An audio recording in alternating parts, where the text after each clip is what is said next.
Hello and welcome to this special edition of Corruption Must Go, ICPC's weekly television program. I am Murna Barnabas Atiai.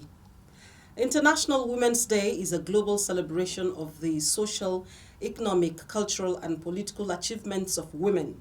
The 2024 theme, Inspire Inclusion, emphasizes the importance of diversity and empowerment in all aspects of society.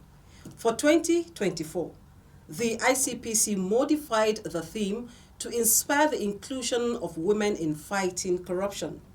This theme recognizes the unique perspectives and contributions of women from all walks of life in the fight against corrupt practices and other related offenses. This is the area of focus on today's edition. In the meantime, Joy Aja is standing by with details of anti-corruption stories. Over to you, Joy.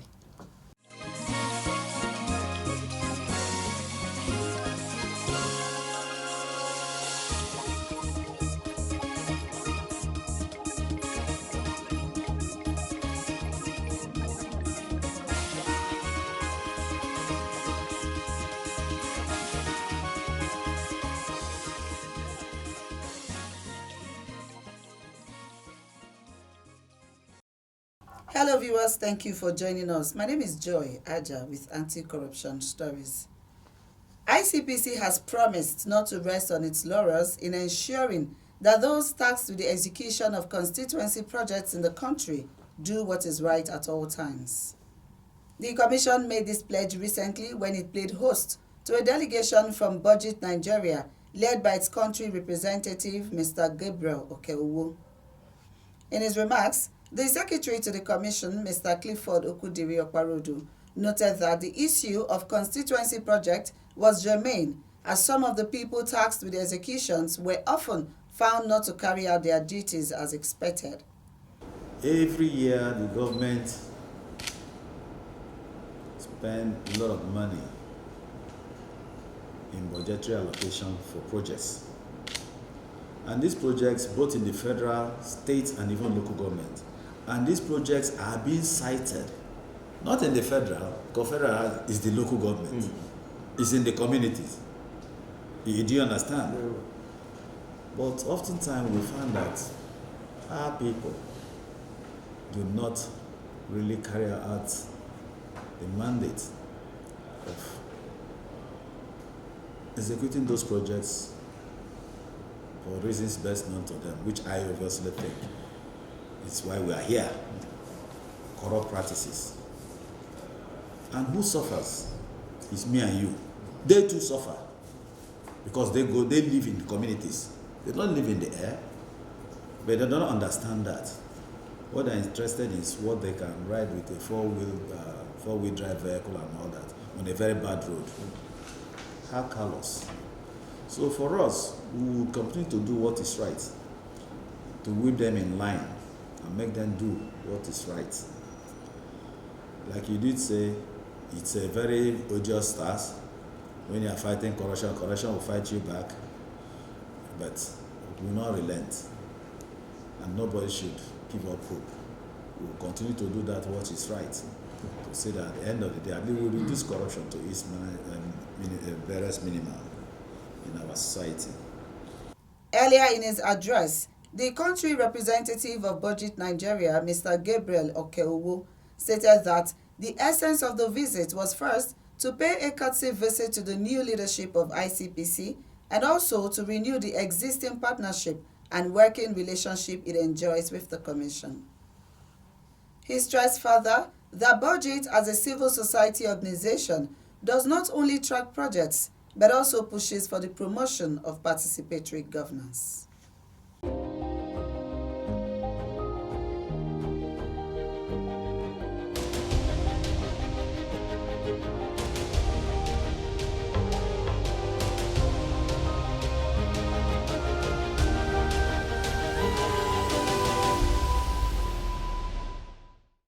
And from our Ondo State Office, ICPC has been praised for its steadfast commitment to upholding the rule of law through rigorous enforcement, preventive measures, and public enlightenment campaigns. This commendation was made during a courtesy visit by the Ondo State Office of the Code of Conduct Bureau to ICPC Ondo State Office. Addressing the gathering, which marked a significant stride in fostering collaboration and partnership between the two anti-corruption entities, the ICPC Resident Anti-Corruption Commissioner in Ondo State, Mr. Kayode Kupolati, expressed the Commission's gratitude to the visiting delegation. He underscored the crucial role interagency cooperation plays in combating corruption and ensuring accountability. In his address, the Code of Conduct Bureau State Director, Mr. Olusegun Adebulureje, lauded ICPC's unwavering dedication to anti-corruption efforts and stressed the necessity for sustained collaboration between both agencies, assuring ICPC of the Bureau's support and readiness to offer assistance whenever required. The courtesy visit served as a platform for knowledge exchange, experience sharing, and exploration of common objectives between the two agencies, as deliberations were centered on enhancing transparency, integrity, and accountability across various governance levels.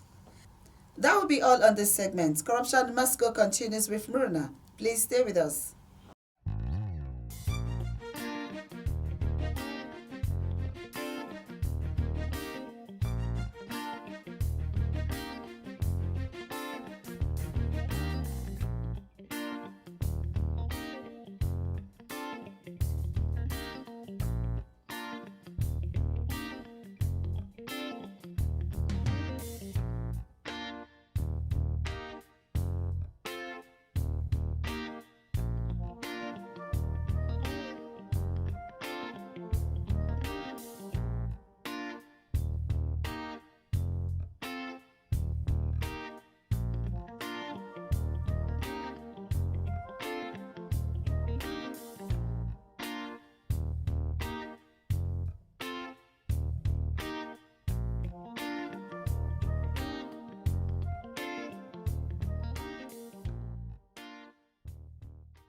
If you're just tuning in, this is Corruption Must Go special edition to mark the 2024 International Women's Day.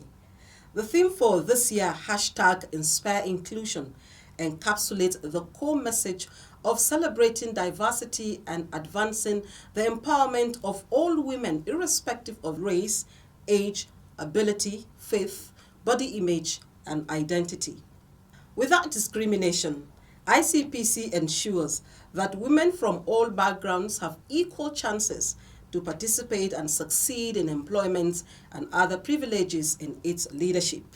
Through collective efforts driving the participation of women in the anti-corruption spheres, some worthy projects have been initiated to ensure the inclusion of women in the fight against corruption by providing a level playing field for their participation. Mrs. Azuka Ogugwa, who is the Commission's spokesperson, talks to us on this.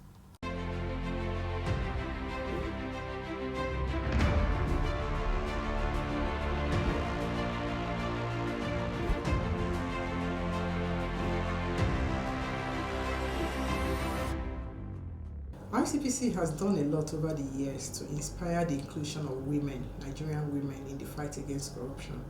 Some of the initiatives include making sure that we reach out to women where they are found, at the grassroots, in offices, in their homes, in schools, anywhere they are found, in the marketplace. We have had several outreach programs targeted at women to make sure that they are part of the fight against corruption. Some of the initiatives have been targeted to them as part of other initiatives of the Commission. For instance, the National Ethics and Integrity Policy. In that policy, women are recognized as key stakeholders in the fight against corruption. And a whole lot of activities are targeted at them, including the development of materials, programs that will reach them at the grassroots through the radio, through women's meetings, during the August meeting that they all gather from everywhere to meet in churches, meetings with mosques. We have had some interactions with NAFSAT that we had some time back. Such meetings with women groups women civil society organizations, women associations, even professional bodies that are women-based. These are some of the ways that ICPC is reaching out to make sure that women are included in the fight against corruption.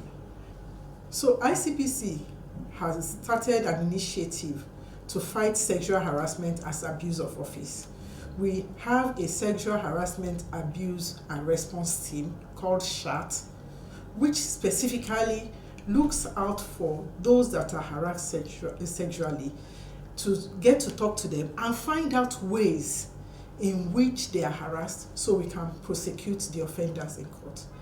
A few cases have been taken to court, and we actually have a case ongoing right now of a professor in the University of Calabar who was alleged to have abused his students sexually. This way, the women are being made to feel more comfortable and given a conducive environment to learn, a conducive learning environment. This is part of what ICPC is doing to include women in the fight against corruption.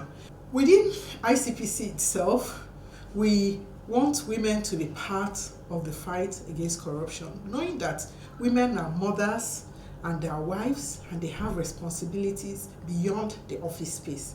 And so the Commission makes it possible and allow women to go on their maternity leave without any inhibition, and also provides a crèche whereby mothers, nursing mothers, can come back with their babies and know that their babies are within a stone's throw from their offices, and they can go and feed their babies and make sure they are very comfortable. The message I have for women is the message of the second core value of the National Ethics and Integrity Policy, which is the value of voice and participation. That value says that every woman everywhere should be given a voice and allowed to participate in issues that concern them. It could be issues of governance, how business is run, how their offices are run. I'm encouraging women everywhere to make their voices heard. If you have a complaint, don't grumble and keep it within you. Air it. Use the existing platforms such as the ICPC toll-free lines to make a call and get your complaints heard. The toll-free lines are 0800 call ICPC, which is 0800 2255 4272. Call ICPC and speak to someone who can direct you on how best to go about having your voice heard.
ICPC is of the opinion that organizations, groups, as well as individuals can play a role in promoting inclusion of women across various fields, from economic empowerment to leadership, education, and more, to inspire women participation in the fight against corrupt practices.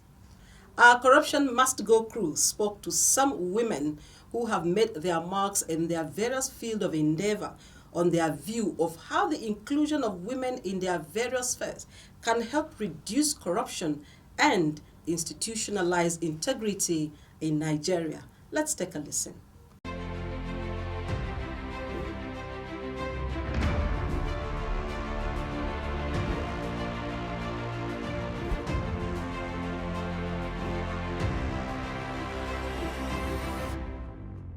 gender biases for people like us is inevitable. I get this subtle, you know, borderline discrimination and stereotyping with respect to what females' capabilities in a tech role, more so when in a leadership position. And all that disappeared the moment I opened my mouth. So I always like to say that for every woman who is passionate about her field of endeavor, do not be afraid. You just have to, and again, you don't have anything to prove to anyone. You just have to be true and authentic to yourself. In my opinion, looking at this year's theme, which is Inspire Inclusion, right? I would like to also recognize the pivotal roles women have played in leadership and in different sectors of the economy. And you agree with me that for you to adequately drive corruption, we need to address the root cause. First of all, we have to forge women's economic empowerment. Because if a woman is empowered, it doesn't mean that you're going to be disrespectful to your husband. It means that you already know what to do. You're more responsible and accountable. You can speak to facts and speak to what they are. You're not vulnerable to anyone, okay? So we're going to drive women empowerment. And by the way, this year's theme speaks to the fifth Sustainable Development Goal, which is achieving equality and empowering all women and girls by 2030. So how do we do this? We have to implement, look for ways to drive or promote diversity and inclusivity in sectors so that we can create an equitable and supportive work environment for women. And for women, we should also try to provide some level of support, mentorship, networking. For instance, I'm in a tech space. I should create a platform that allows young ladies who are interested in the tech space to thrive. Then we also, for women, we should also learn to collaborate when and where necessary, as well as also engage in knowledge sharing. I should be able to put up a call across to you that, hey, I read up something, I'm in the tech space, I'm seeing something about ICPC, I should be able to tell you, hey, this case that you're discussing about, I saw a digital footprint and I don't know how you could, if I could send it to you, I don't know how relevant it could be to you, what you're doing. So basically, I think for me, it's more of ensuring that we drive inclusivity and diversity, as well as trying to advocate for change, because I believe together we can create a more just, equality, inclusivity, diversity, and a transparent future for all, where everybody can thrive regardless of your creed, your religion, your gender, your sexual orientation, and ultimately your background. For me, the lack of an inbuilt environment is actually deterring the capability of women to function equally as men in the society. Research has also proven that uneven power relations between men and women is actually injuring the functionality of women in the society. And when this power dynamics, is being excavated by corruption, it also further hinders women's ability to function equally as men in the society. A very good example, I would like to link it with situation of cases of corrupt practices in higher education institutions, which is actually related to my work experience at Gender Mobile Initiative. So at higher education institutions, I believe that it is a learning environment for students, and lecturers are in the position to tutor these students, that is students to learn under the tutelage of the lecturers based on their expertise and also to groom the students. However, it is rather unfortunate that, we are finding that the learning environment is becoming a breeding ground for corrupt practices such as sextortion, bribery, admission racketeering, etc. And being a patriarchy society, this is actually injuring women's human empowerment and productivity, particularly within this our society. And if we continue this way, we may not be able to achieve the United Nations 2030 SDG Goal 5, which is gender equity. So how do we resolve this? My organization, Gender Mobile Initiative, is championing a good cause, which is to promote gender equity in our societies, particularly in higher institutions, such that it is devoid of sexual harassment, abuse, and other related offenses. As such, we partnered with the ICPC in 2023 and designed the model sexual anti-harassment policies for higher education institutions. Women inclusion is a global call for all nations to champion the cause towards promoting gender equality across all institutions. And Nigeria is no exception, considering that we are a patriarchy society. And as such, I look forward to a society where every woman will be given a fair opportunity, equally as men, to champion a good cause, that is occupying leadership positions across institutions.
Greater participation of women in public life can help in the design of gender approaches to anti-corruption in particular and governance in general. This can prevent and reduce the corruption experienced by women in the first place and allow them to resist, report, and seek redress when it occurs. Make International Women's Day your day and do what you can to truly make a positive difference for women. That's our package for this week. Watch Corruption Must Go every Wednesday at 3:30 p.m. on the network service of NTA. You can follow us on our social media handles showing on your screen. Thank you for watching. Bye for now. I am Murna Barnabas Atiai.